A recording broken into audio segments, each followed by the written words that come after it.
Ma'asyiral muslimin yang dimuliakan Allah Subhanahu wa taala. Pembahasan kita di malam hari ini menguak tentang di mana Allah sebelum alam semesta ini diciptakan. Mungkinkah Allah Subhanahu wa taala berada di sebuah tempat, ataukah Subhanahu wa ta'ala tercipta dengan sendirinya? Lalu bagaimana Allah Subhanahu wa ta'ala menciptakan makhluknya, dan makhluk apa yang pertama kali Allah ciptakan?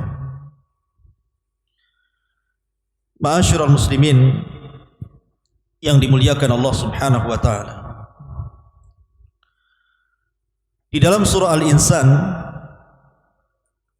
Allah Subhanahu wa ta'ala berfirman, hal ata alal insan hinum minad dahri lam yakun syai'am madhkura. Bukankah pernah datang kepada manusia waktu dari masa yang ketika itu belum merupakan sesuatu yang dapat disebut? Dari ayat ini, ketika Allah Subhanahu wa ta'ala mengatakan lam yakun syai'an madhkura,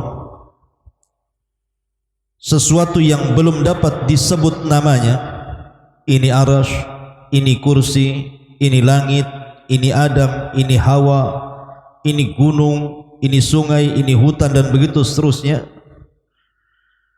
Belum ada penyebutan itu. Hanya Allah Subhanahu wa ta'ala satu-satunya sang pencipta di alam semesta ini. Ma'asyiral muslimin yang dimuliakan Allah Subhanahu wa ta'ala,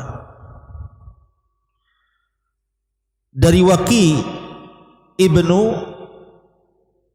Udusin, dari pamannya dari Abi Razin radhiyallahu anhu, dia mengatakan, ya Rasulullah, aina kana Rabbuna azza wa jal qabla an yakhluqa khalqah? Dia berkata, ya Rasulullah, di manakah Tuhan kita yang maha mulia sebelum menciptakan makhluk-makhluknya? Maka Nabi sallallahu alaihi wasallam bersabda, kana fi ama'in ma tahtahu hawa wa ma fawqahu hawa thumma khalaqa arsyahu 'alal ma. Maka Nabi sallallahu alaihi wasallam bersabda, Allah berada di ama, di mana ama di bawahnya tidak ada udara, dan di atasnya pun tidak ada udara. Kemudian Allah Subhanahu wa ta'ala menciptakan arasy-Nya di atas air. Ma'asyiral muslimin yang dimuliakan Allah Subhanahu wa ta'ala, apa itu ama? Karena di sini Nabi SAW mengatakan bahwa Allah Subhanahu wa ta'ala berada di ama. Disebutkan oleh para ulama seperti yang dikatakan Al-Qadhi, maksudnya Qadhi Iyad, al-muradu bil ama ma la taqbaluhu al-awhamu wa la tudrikuhu al-uqul wal afham, abbara an adamil makani bima la yudrak wa la yutawahham, wa an adami ma yahwihi wa yuhitu bihil hawa, fa innahu yutlaqu wa yuradu bihil khala alladhi huwa ibaratun an adamil jismi liyakuna aqraba ila fahmis sami. Ma'asyiral muslimin yang dimuliakan Allah Azza wa Jalla, beliau mengatakan yang dimaksud dengan ama adalah sesuatu yang tidak bisa diterima oleh imajinasi dan tidak bisa digapai oleh akal dan pemahaman. Nabi menunjukkan ketiadaan tempat dengan sesuatu yang tidak bisa dimengerti dan dihayalkan, dan juga menunjukkan ketiadaan sesuatu yang memuatnya atau udara yang melingkupinya.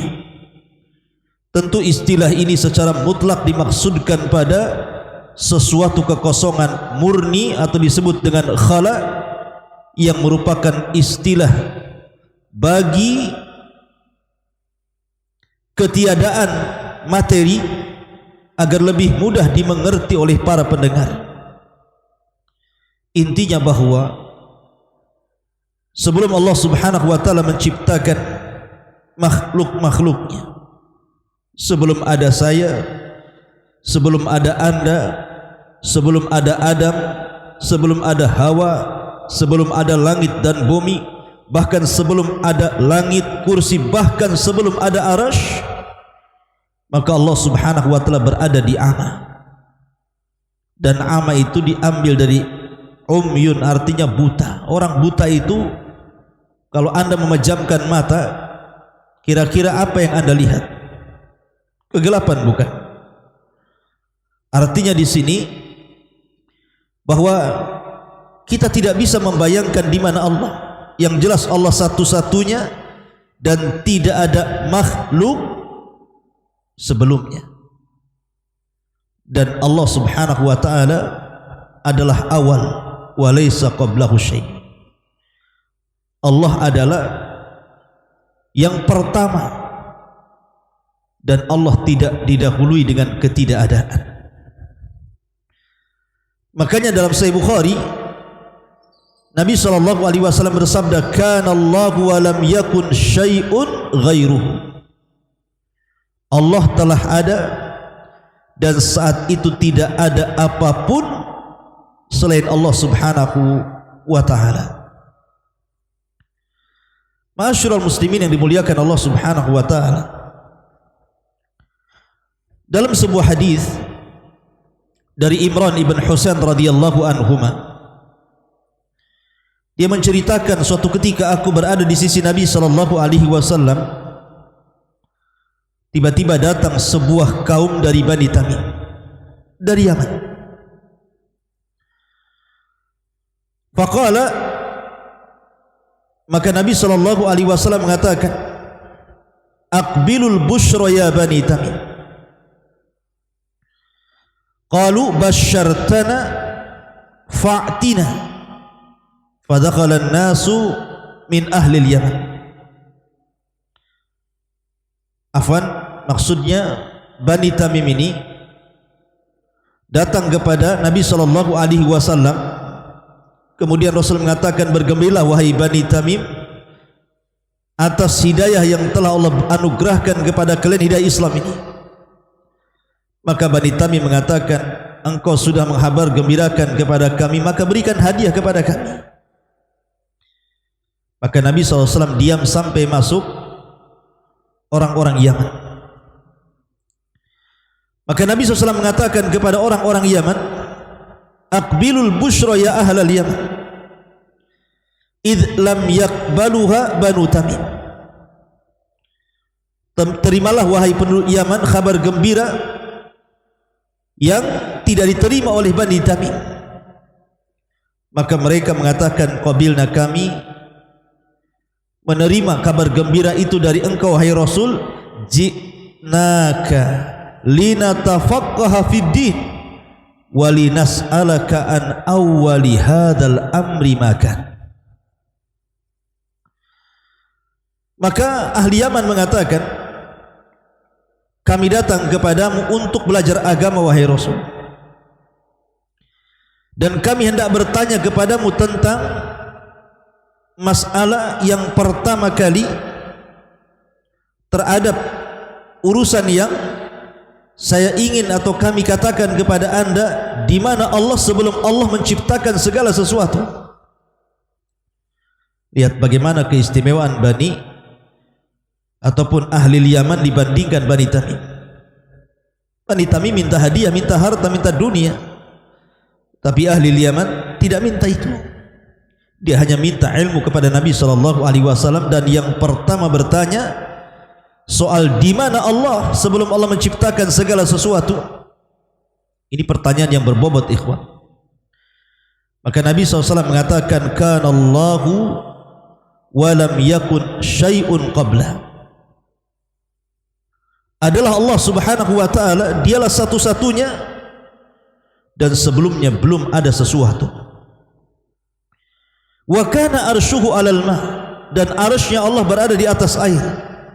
Thumma khalaqas samawati wal arda wa kataba fi dzikri kulli syai'. Kemudian Allah ciptakan langit dan bumi, dan Allah catat fi dzikri kulli syai', pada lauhil mahfuz segala sesuatu yang akan terjadi. Dari dua riwayat, Imran ibn Husain dan juga riwayat yang pertama yang saya baca tadi, kalau ada orang yang bertanya di mana Allah sebelum Allah menciptakan segala sesuatu termasuk arsy, kursi dan yang lainnya, maka jawabannya seperti hadis Rasul, kana Allahu wa lam yakun syai'un qablah. Maka Allah satu-satunya dan belum ada sebelumnya sesuatu yang mendahului Allah Subhanahu wa ta'ala. Dalam riwayat yang pertama, kana fil ama, dalam riwayat fis sahab, artinya Allah berada di ama, di kegelapan, di mana atasnya tidak ada udara, di bawahnya juga tidak ada udara, dan dia satu-satunya dan tidak ada yang bersyirikat dengan Allah Subhanahu wa ta'ala. Ma'asyiral muslimin yang dimuliakan Allah Subhanahu wa ta'ala, makanya kita teringat dengan doa Nabi sallallahu alaihi wasallam, Allahumma rabbas samawati sab'i wa rabbal arshil azim, rabbana wa rabba kulli syai'in, faliqal habbi wan nawa, munzilat taurati wal injili wal furqan, a'udzu bika min syarri kulli syai'in anta akhidun binasiyatihi, Allahumma antal awwal falaysa qablaka syai'un, wa antal akhir falaysa ba'daka syai'un, wa antal zahir falaysa fawqaka syai'un, wa antal batin falaysa dunaka syai'un, iqdi 'anna ad-din wa aghnina minal faqri, iqdi 'anna ad-daina wa aghnina minal faqri. Ya Allah, Rabbnya langit yang 7 dan Rabb arsy yang agung, Rabb kami dan Rabb segala sesuatu yang membelah biji-bijian dan biji kurma, Rabb yang telah menurunkan Taurat, Injil dan Quran. Aku berlindung kepadamu dari kejahatan segala sesuatu. Engkaulah yang memegang ubun-ubunnya. Ya Rabb, engkaulah yang awal, maka tidak ada sesuatu pun sebelummu. Engkaulah yang akhir, maka tidak ada sesuatu pun setelahmu. Engkaulah yang zahir maha tinggi, maka tidak ada sesuatu pun yang ada di atasmu. Dan engkaulah yang maha batin, artinya maha dekat, maka tidak ada sesuatu pun yang lebih dekat darimu. Ya Rabb, lunasilah hutang-hutang kami dan cukupilah kami dari kemiskinan. Hadis dikeluarkan Imam Muslim. Di sini ada kata-kata Allahumma antal awwal falaysa qablaha syai'. Engkau adalah zat yang pertama kali dan sebelumnya tidak ada sesuatu. Sebelummu tidak ada sesuatu. Dia satu-satunya. Dia tidak tercipta dengan sendirinya. Karena mustahil kalau seandainya dia tercipta dengan sendirinya, berarti ada makhluk menyatu dengan Khalik. Dan ini muhal, mungkin, mustahil, tidak mungkin. Ma'asyiral muslimin yang dimuliakan Allah Azza wa Jalla, baru setelah Allah Subhanahu wa ta'ala menciptakan makhluknya, dan pertama kali yang diciptakanlah arasnya, kemudian qalam, kemudian Allah letakkan arasnya di atas air. Baru setelah itu Allah subhanahu wa ta'ala menciptakan langit dan bumi fi sittati ayyam, selama 6 hari. Dalam hadis Abdullah ibn Mas'ud radhiyallahu anhu, Nabi sallallahu alaihi wasallam mengatakan, antara langit dunia dan langit yang kedua itu perjalanan 500 tahun. Langit yang kedua dan ketiga begitu juga 500 tahun perjalanan. Langit ketiga dan keempat juga sama, dan begitu seterusnya. Artinya agungnya Allah subhanahu wa ta'ala ketika menciptakan langit dan bumi ini, di mana antar langit saja jaraknya 500 tahun perjalanan. Bagaimana yang menciptakannya? Kemudian juga dalam riwayat Nabi sallallahu alaihi wasallam mengatakan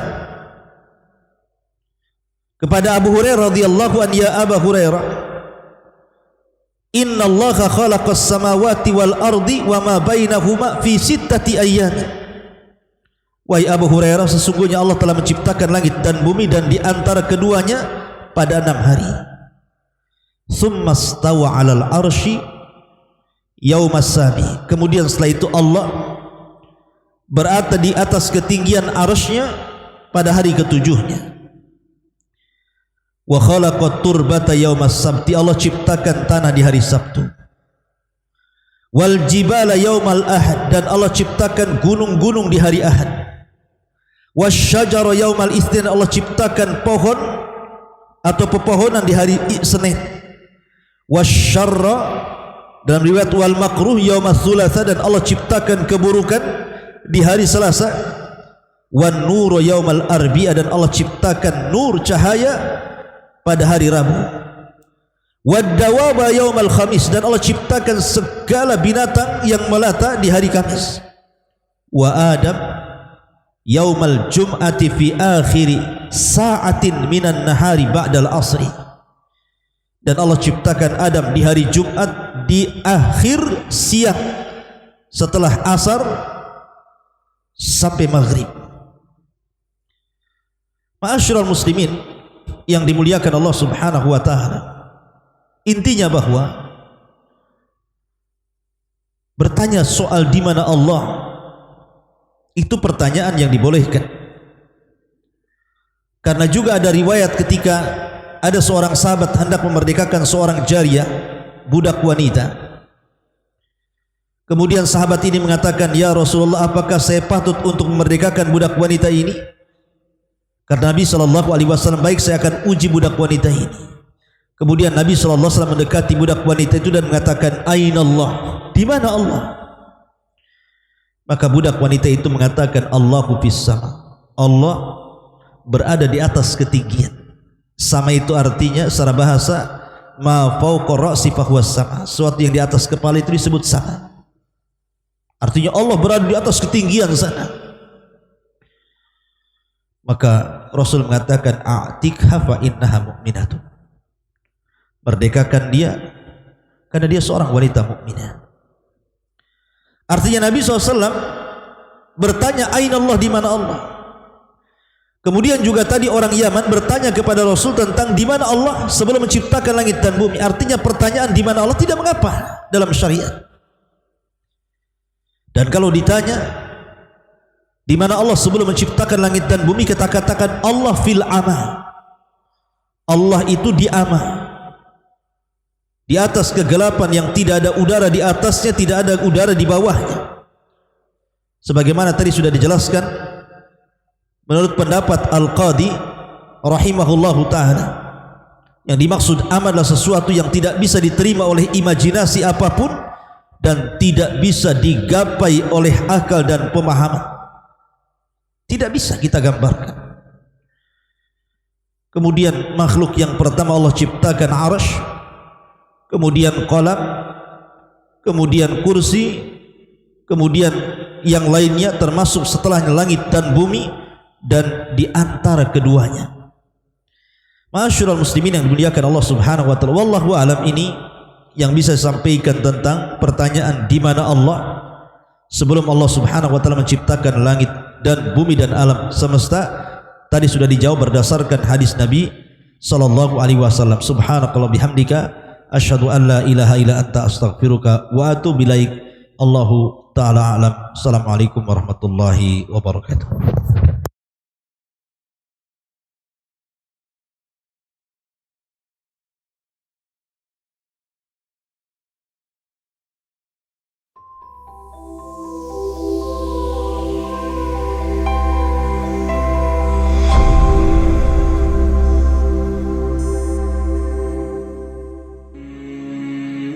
Bismillahirrahmanirrahim. Assalamualaikum warahmatullahi wabarakatuh. Sahabat yang beriman, Allah merupakan Tuhan semesta alam. Dialah yang menciptakan jagat raya ini beserta makhluk-makhluk di dalamnya. Semua makhluk yang diciptakan Allah wajib tunduk kepada perintah-perintah Allah dan menjauhi segala larangannya. Manusia adalah makhluk ciptaan Allah yang sempurna karena diberikan akal sehat untuk berpikir. Namun akal atau pengetahuan yang diberikan oleh Allah kepada manusia sangatlah sedikit, sehingga kita tidak perlu memikirkan hal-hal yang sangat jauh dari kemampuan akal kita, seperti menanyakan hal-hal yang sangat mustahil untuk diketahui oleh kemampuan akal manusia.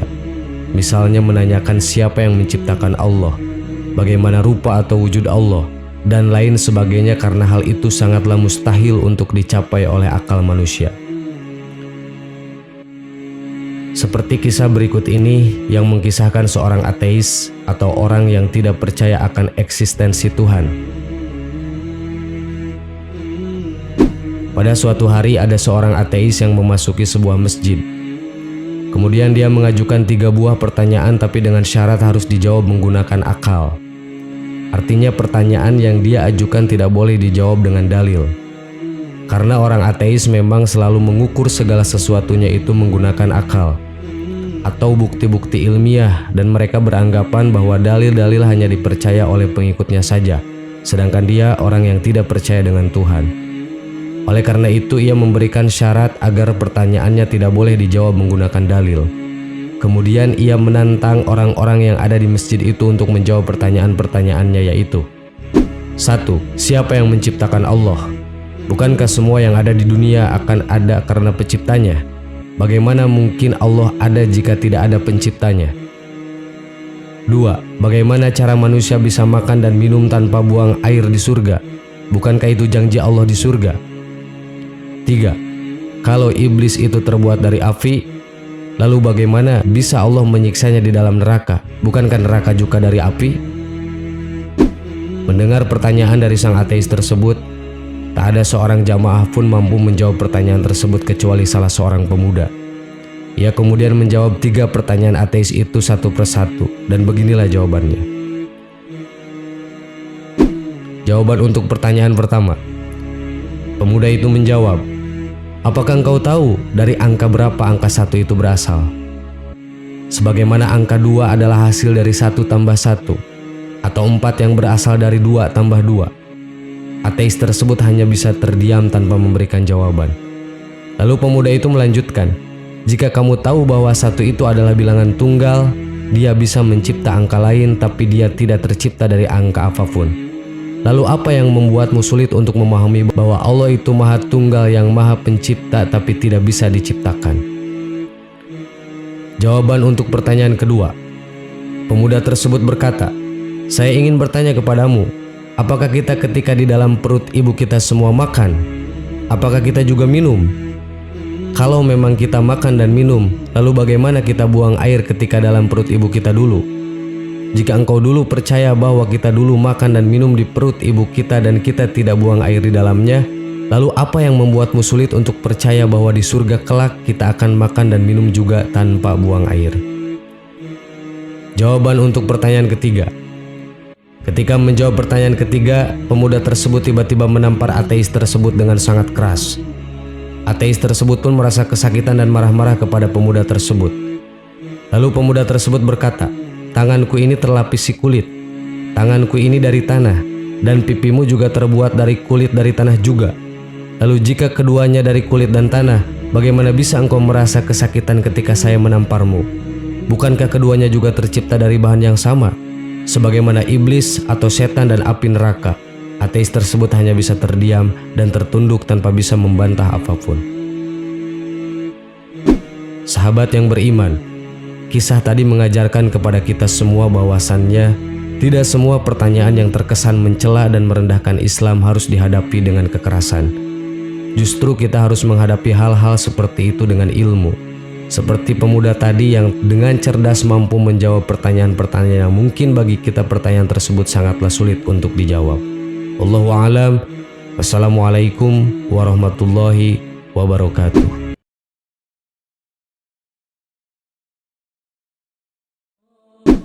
Bismillahirrahmanirrahim. Assalamualaikum warahmatullahi wabarakatuh. Sahabat yang beriman, Nabi Ibrahim alaihissalam merupakan seorang nabi dan rasul dalam agama Islam. Dalam agama Nasrani dan Yahudi juga meyakini kenabian dan kerasulan beliau.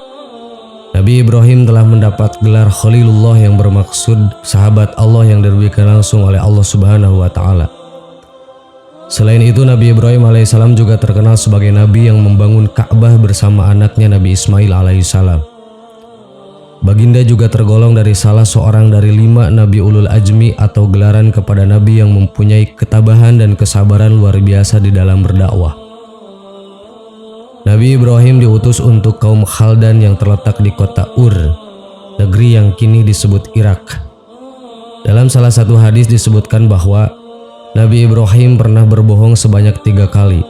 Rasulullah SAW bersabda, "Tidak pernah Ibrahim alaihissalam berdusta kecuali 3 kali." Hadis riwayat Bukhari. Sang Khalilullah juga mengakui saat manusia bertanya meminta syafaat dari beliau. Nabi Ibrahim berkata, "Sesungguhnya aku pernah berdusta 3 kali." Jika benar Nabi Ibrahim pernah berdusta 3 kali, seperti apa kebohongan beliau? Dusta ataupun bohong yang dilisankan Nabi Ibrahim sesungguhnya benar adanya dan mengandung kebaikan. Tidak satupun perkataan beliau yang bermakna sebenar-benar kedustaan ataupun kebohongan, melainkan sebuah tausiah. Berikut 3 kisah Nabi Ibrahim ketika berbohong. Kebohongan pertama. Orang-orang kafir Babilonia memiliki hari besar yang mereka rayakan tiap tahun di alun-alun kota. Ketika hari raya itu tiba, Nabi Ibrahim alaihissalam diajak oleh ayahnya untuk menyaksikannya. Namun ia tidak mau mengikutinya dengan alasan sakit. Seperti dalam firman Allah Subhanahu wa Ta'ala di dalam Al-Quran surat As-Saffat ayat 88 dan 89. Lalu dia memandang sekilas ke bintang-bintang. Kemudian dia Ibrahim berkata, "Sesungguhnya aku sakit." Nabi Ibrahim alaihissalam membuat alasan itu untuk melancarkan rencananya menghancurkan berhala-berhala yang akan ditinggalkan saat semua orang menghadiri perayaan besar tersebut. Kemudian ia pergi dengan diam-diam kepada berhala-berhala mereka. Lalu dia Ibrahim berkata, "Apakah kamu tidak makan? Kenapa kamu tidak menjawab?" Lalu dihadapinya berhala-berhala itu sambil memukulnya dengan tangan kanannya dengan kuat. Quran surat As-Saffat ayat 91 sampai 93. Nabi Ibrahim alaihissalam kemudian menghancurkan semua berhala dengan kapak, kecuali berhala yang terbesar. Lalu kemudian Nabi Ibrahim meletakkan kapak di tangan berhala terbesar tersebut. Kebohongan kedua. Setelah Nabi Ibrahim alaihissalam menghancurkan semua berhala, kecuali yang terbesar, dan meletakkan kapak di tangan kanan berhala terbesar itu, masyarakat yang baru kembali dari perayaan kaget melihat sesembahan mereka hancur. Mereka berkata, "Siapakah yang melakukan perbuatan ini terhadap Tuhan-Tuhan kami? Sungguh dia termasuk orang-orang yang zalim." Surat Al-Anbiya ayat 59. Kemudian di antara mereka ada yang berkata, "Kami mendengar ada seorang pemuda yang mencela berhala-berhala itu, namanya Ibrahim." Quran surat Al-Anbiya ayat 60. Menurut Ibnu Mas'ud, mereka yang menunjuk bahwa Nabi Ibrahim alaihissalam pelakunya adalah mereka yang pernah mendengar Nabi Ibrahim berkata, "Dan demi Allah, sungguh aku akan melakukan tipu daya terhadap berhala-berhalamu setelah kamu pergi meninggalkannya." Quran surat Al-Anbiya ayat 57. Nabi Ibrahim alaihissalam kemudian dibawa dan disidang. Setelah berkumpul, mereka bertanya, "Apakah engkau yang melakukan perbuatan ini terhadap Tuhan-Tuhan kami, wahai Ibrahim?" Dia Ibrahim menjawab, "Sebenarnya patung besar itu yang melakukannya." Quran Surat Al-Anbiya ayat 62-63. Nabi Ibrahim alaihissalam berkata seperti itu agar mereka segera menjawab bahwa patung-patung itu tidak dapat berbicara, hingga akhirnya mereka mengakui bahwa patung-patung itu hanyalah benda mati yang tidak bisa berbuat apa-apa. Kebohongan ketiga. Pada suatu hari Nabi Ibrahim alaihissalam bersama istrinya Syaroh datang ke suatu tempat yang dikuasai seorang Fir'aun zalim untuk menetap sementara di sana. Fir'aun itu diberitahu oleh ajudannya bahwa ada seorang lelaki yang tinggal bersama wanita yang sangat cantik jelita. Fir'aun tersebut mengutus utusannya untuk menemui Ibrahim. Sang utusan bertanya, "Siapakah wanita yang tinggal bersamamu?" Nabi Ibrahim alaihissalam menjawab, "Dia adalah adikku." Lalu Nabi Ibrahim alaihissalam mendatangi Syaroh dan berkata, "Wahai Syaroh, di muka bumi ini tidak ada orang yang beriman kecuali aku dan kamu. Dan di depan sana ada seseorang yang datang dan bertanya kepadaku tentang dirimu. Maka aku katakan padanya bahwa kamu adalah adikku. Oleh karena itu, janganlah kamu katakan yang lain selain yang aku katakan." Maksud ucapan Nabi Ibrahim alaihissalam yang mengatakan bahwa Syaroh adalah adiknya adalah saudara seagama, uhtun fiddin. Sedangkan maksud di muka bumi ini tidak ada seorang pun yang beriman kecuali aku dan kamu adalah tidak ada pasangan mukmin lain selain aku dan kamu. Alasannya adalah karena Nabi Lut alaihissalam pada saat itu juga beriman sama seperti mereka. Nabi Lut alaihissalam adalah keponakan Nabi Ibrahim alaihissalam. Menurut sejarawan, Fir'aun dalam kisah tersebut merupakan saudara dari Ad-Dahak, Fir'aun yang sangat terkenal kezalimannya. Fir'aun tersebut bernama Sinan bin Ulwan bin Ubaid bin Auj bin Imlak bin Lamaj bin Syam bin Nuh. Sedang riwayat Ibnu Hisham dalam kitab At-Tizan menyebutkan Fir'aun tersebut adalah Amru bin Umrul Qais bin Mailefon bin Syaba. Sahabat yang beriman, itulah 3 kebohongan yang dilakukan oleh Nabi Ibrahim alaihissalam. Dan kebohongan itu adalah kebohongan yang dibenarkan oleh Allah Subhanahu wa taala karena mengandung kebaikan dan tausiah. Wallahu a'lam. Wassalamualaikum warahmatullahi wabarakatuh.